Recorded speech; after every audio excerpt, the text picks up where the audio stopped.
Paytaxtda nəqliyyatın intensiv və piyadaların təhlükəsiz hərəkəti üçün Nazirliyin Nəqliyyatın İntellektual İdarəetmə Mərkəzi davamlı iş aparır. Həyata keçirilən tədbirlər çərçivəsində yol kəsişmələrində aşkar edici halqaların quraşdırılmasına başlanılıb.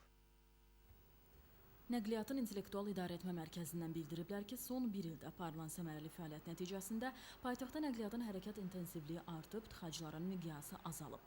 Əldə olunan nailiyyətləri artırmaq üçün mərkəz tərəfindən tədbirlər proqramı davam etdirilir. Son zamanlar Bakı şəhərində nəqliyyatın intensiv olduğu 37 yol kəsişməsində loop detektor aşkar edici halqalar quraşdırılıb. Bu halqalar yol qovşaqlarında polisin yerinə yetirdiyi funksiyaları icra edir. Yəni, avtomobillərin sıxlığına uyğun olaraq işıqforlar avtomatik tənzimləmə həyata keçirir. Bu yol qovşaqlarında işıqforların fəaliyyəti vaxt intervalı ilə deyil, bu detektorlar vasitəsilə dəyişir. Detektorların köməyi ilə yollardakı vəziyyətin video görüntüləri məlumatlar mərkəzinə ötürülür. Bu məlumatlar operativ təhlil olunaraq işıqforların idarə olunmasına yönəldilir.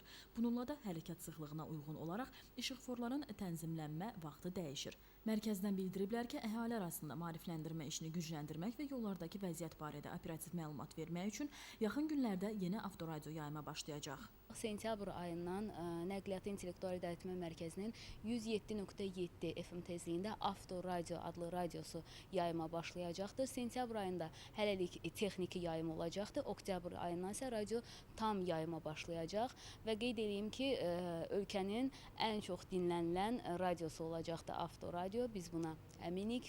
Nəqliyyatın İntellektual İdarəetmə Mərkəzindən onu da bildiriblər ki, sentyabrdan məlumatların televiziyalar vasitəsilə çatdırılması istiqamətində aparılan işlər də gücləndiriləcək. Hərəkətin pik vaxtlarında televiziyalar vasitəsilə əhaliyə paytaxtın küçə və prospektlərindəki vəziyyət barədə operativ məlumatlar veriləcək. Surxay Atakişiyev, Elçin Tağıyev, Zərifə Qurban xəbərlər.